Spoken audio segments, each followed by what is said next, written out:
Hello बच्चों, समास। समास में हमने पहले तत्पुरुष समास और अव्ययीभाव समास पढ़ा था। तत्पुरुष समास के दो भेद थे, हमने बताए थे कर्मधारय समास और द्विगु समास। तो आज हम जो पढ़ेंगे इस वीडियो में कर्मधारय समास है। इस समास का जो है उत्तर पद जो है प्रधान होता है और इसमें क्या है, विशेषण विशेष्य भाव और उपमेय उपमान का संबंध होता है, जो समस्त पद होता है उनमें। तो यहाँ पे हमने लिखे हुए हैं, कुछ उदाहरण दिए हुए हैं, आप इन्हें देखें। नील कमल है ना, नील कमल समस्त पद है हमारा। पहला पद नीला, दूसरा पद कमल है और समास विग्रह है हमारा नीला है जो कमल। ये देखिए, ये कमल है, कैसा है, नीला। तो विशेषण विशेष से संबंध है। इसकी क्या विशेषता है कि ये नीला है। पीताम्बर, पीला और अंबर, पहला पद दूसरा पद। पीला है जो जिसका अंबर यानी वस्त्र, अंबर माने होता है वस्त्र। अब इसने जो है पीले वस्त्र पहने हुए हैं, तो कैसे है, पीले हैं जिसका वस्त्र। तो विशेषण विशेष्य संबंध है। नील गाय, नीली गाय, नीली है जो गाय। महाराज, महान है जो राजा, है ना। तो इसका समास विग्रह ये है। आगे देखिए, इसके उदाहरण हैं उपमेय और उपमान के। इसमें देखिए चंद्रमुख, तो चंद्रमुख पूर्व पद उत्तर पद। चंद्रमा के समान मुख, ये स्त्री है, इसका मुख कैसा है, चंद्रमा के समान है। हमने समानता दे दी है इसके मुख की, किससे, चंद्रमा से। तो इसमें क्या है, उपमेय उपमान संबंध है। चरण कमल, चरण कमल यानी कि कमल के समान चरण, तो उपमेय उपमान। चरण कमल कौन थे, जैसे भगवान कृष्ण के जो चरण है वो उनसे, उनकी उपमा दी किसके समान है, वो कमल के समान। कमल नयन, कमल नयन है ना, दो शब्द हो गए इसमें, पूर्व पद और उत्तर शब्द। कमल के समान नयन, कृष्ण के जो नयन है कृष्ण भगवान के, वो कैसे हैं, कमल के समान है। घनश्याम, घन प्लस श्याम यानी कि पूर्व पद उत्तर पद, घन के समान श्याम। तो कैसे हैं ये श्याम, यानी कि कृष्ण कहते हैं सांवले रंग के है ना, तो श्याम। घन क्या होता है, बादल, बादल के समान। श्याम यानी कि सांवले कलर के हैं, रंग के हैं। क्रोधाग्नि, क्रोध अग्नि, दो पद हो गए इसमें, क्रोध रूपी अग्नि।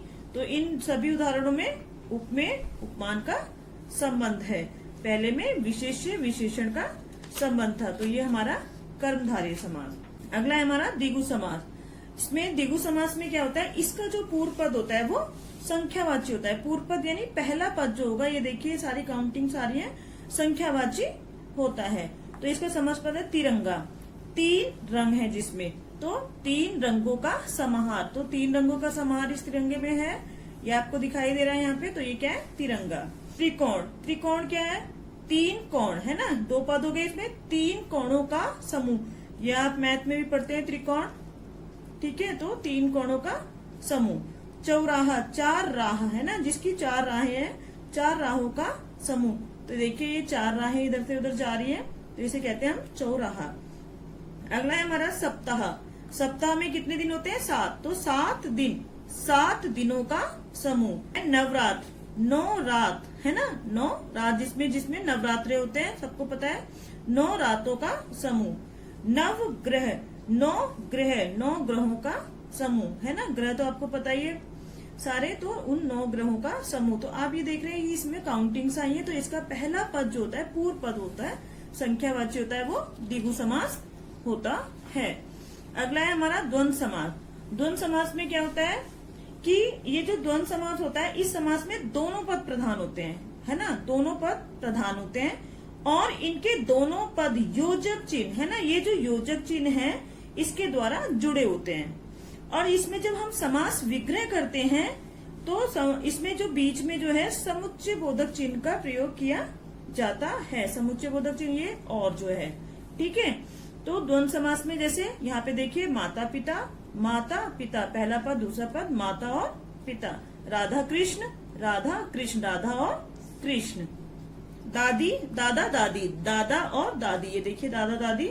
इसी प्रकार से इसके कुछ और उदाहरण हैं, जैसे भाई बहन, भाई और बहन। पाप पुण्य, पाप और पुण्य। दिन रात, दिन और रात। सुख दुख, सुख और दुख। तो आपको पता चल गया द्वंद्व समास।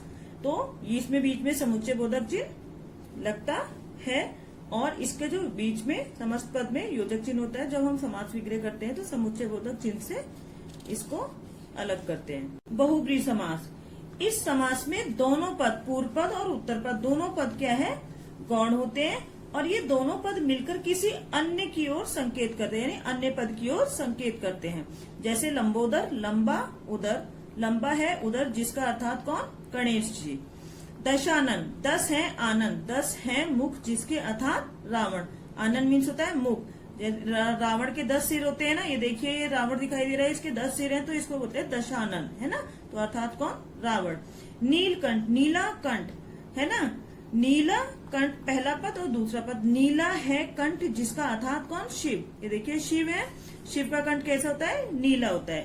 पंकज, पंक माने होता है कीचड़, है ना, तो कीचड़ में उत्पन्न होने वाला, अर्थात जो कीचड़ में उत्पन्न होता है अर्थात कौन होता है, कमल। कमल हमेशा कीचड़ में खिलता है तो कमल। तो यहाँ पर आपका बहुब्रीहि समास खत्म होता है। तो यहाँ पे आपका समास का टॉपिक भी खत्म होता है। तो बच्चों अच्छे से आपको समास समझ में आया होगा और आप समास पहले भी पढ़ चुके हैं, तो आप इसे पढ़ने का अभ्यास करें।